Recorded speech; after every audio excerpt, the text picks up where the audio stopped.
Hello friends, a very warm welcome to my YouTube channel Knowledge Tree। आज हम बात कर रहे हैं सियाचिन वर्ल्ड की हाईएस्ट, डेडलीस्ट और कॉस्टलीस्ट बैटलफील्ड की। लगभग 76 किलोमीटर के एरिया में फैला सियाचिन ग्लेशियर, जिसका टेम्परेचर सब जीरो लेवल से नीचे -60 डिग्री तक चला जाता है, और यहाँ एवलांचेस ग्लेशियर में दरारें, 100 किलोमीटर प्रति आवर से चलने वाली तेज हवाएं और हाई एल्टीट्यूड के कारण होने वाली बीमारियों और तकलीफों का कोई हिसाब नहीं है। बल्तिस्तान की बल्ती भाषा में सिया का अर्थ होता है जंगली गुलाब और चिन का अर्थ होता है भरमार, तो सियाचिन का अर्थ हुआ गुलाबों की भरमार। लेकिन यहाँ बर्फ के अलावा और कुछ नहीं है। सियाचिन ग्लेशियर हिमालय की पूर्वी काराकोरम पर्वतमाला में Bharat Pak line of control के पास स्थित एक ग्लेशियर है। ये काराकोरम के 5 बड़े ग्लेशियर्स में सबसे बड़ा और वर्ल्ड का दूसरा सबसे बड़ा ग्लेशियर है। सियाचिन ग्लेशियर पर 1984 से भारत का कंट्रोल रहा है। पाकिस्तान ने इस एरिया में भारत का कंट्रोल खत्म करने की कई बार नाकाम कोशिशें की हैं। सियाचिन ग्लेशियर 3 तरफ से और 75 किलोमीटर का एरिया पाकिस्तान और चीन से घिरा है। यहाँ दिन में टेम्परेचर -30 से -55 डिग्री तक चला जाता है। खराब मौसम में भी भारतीय सैनिक 24 घंटे सीमा की निगरानी करते हैं। 1984 से पहले यहाँ आर्मी की तैनाती नहीं थी, लेकिन सियाचिन पर पाकिस्तान के दावे के बाद इंडियन आर्मी ने ऑपरेशन मेघदूत चलाकर दुनिया के सबसे ऊंचे और ठंडे बैटलफील्ड में अपनी पकड़ मजबूत कर ली।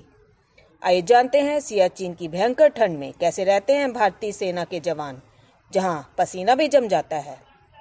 सियाचिन में भारतीय फौज की 150 पोस्ट हैं, जिसके लिए 10,000 सैनिक तैनात किए गए हैं। सोल्जर यहाँ विशेष तरह के इग्लू कपड़ों में रहते हैं। 0 से -60 डिग्री तक तापमान में खाना पीना भी मुश्किल है। यहाँ आलू, टमाटर, अंडे सब जमकर पत्थर जैसे हो जाते हैं। जवानों को कैन या टिन पैक्ड खाना दिया जाता है, जिसे पहले आग पर गर्म कर पिघलाना पड़ता है। इन मुश्किलों से निपटने के लिए जवानों को ड्राई फ्रूट्स दिए जाते हैं और बर्फ को पिघलाकर ही पानी पीना होता है। यहाँ तक कि टॉयलेट के लिए इस्तेमाल होने वाले पानी को हमेशा स्टोव पर रखा जाता है ताकि वो जमे नहीं। कड़ाके की ठंड और ऑक्सीजन की कमी से सियाचिन के मोर्चे पर डटे जवानों को एक साथ ज्यादा दिन तक नहीं रखा जाता। सैनिक लकड़ी की चौकियों पर स्लीपिंग बैग में सोते हैं, मगर खतरा सोते समय भी मंडराता रहता है। कभी कभी ऑक्सीजन की कमी से ही नींद में उनकी जान चली जाती है। बेस कैंप से भारत की जो चौकी सबसे दूर है, उसका नाम है इंद्रकौल, और सैनिकों को वहां तक पैदल जाने में लगभग 20 से 22 दिन का समय लग जाता है। पेट्रोलिंग टीम को कई किलो वजनी बैग लेकर बेस कैंप से निकलना पड़ता है, ताकि 8 से 9 बजे चोटी तक पहुंचा जा सके। इससे बर्फ पिघलने के खतरे से बचने में आसानी होती है। चौकियों पर जाने वाले सैनिक एक के पीछे एक लाइन में चलते हैं और एक रस्सी सबकी कमर में बंधी होती है। कमर में रस्सी इसलिए बांधी जाती है क्योंकि बर्फ कहाँ धंस जाए इसका पता नहीं रहता, और अगर कोई एक सैनिक खाई में गिरने लगे तो बाकी लोग उसकी जान बचा सकें। ऑक्सीजन की कमी होने की वजह से उन्हें धीरे धीरे चलना पड़ता है और प्री प्लान्ड जगह में रुक कर आगे बढ़ जाना होता है। अगर दिन में सूरज चमके और उसकी चमक बर्फ में पड़कर आंखों में पड़ जाए तो आंखों की रोशनी जाने का खतरा, और तेज चलती हवाओं के बीच बर्फ के छोटे छोटे टुकड़े सुई जैसे चुभते हैं।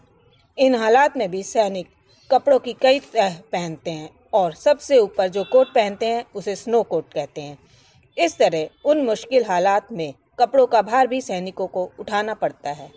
वहाँ टेंट को गर्म रखने के लिए एक खास तरह की अंगीठी का इस्तेमाल किया जाता है, जिसे वो बुखारी कहते हैं।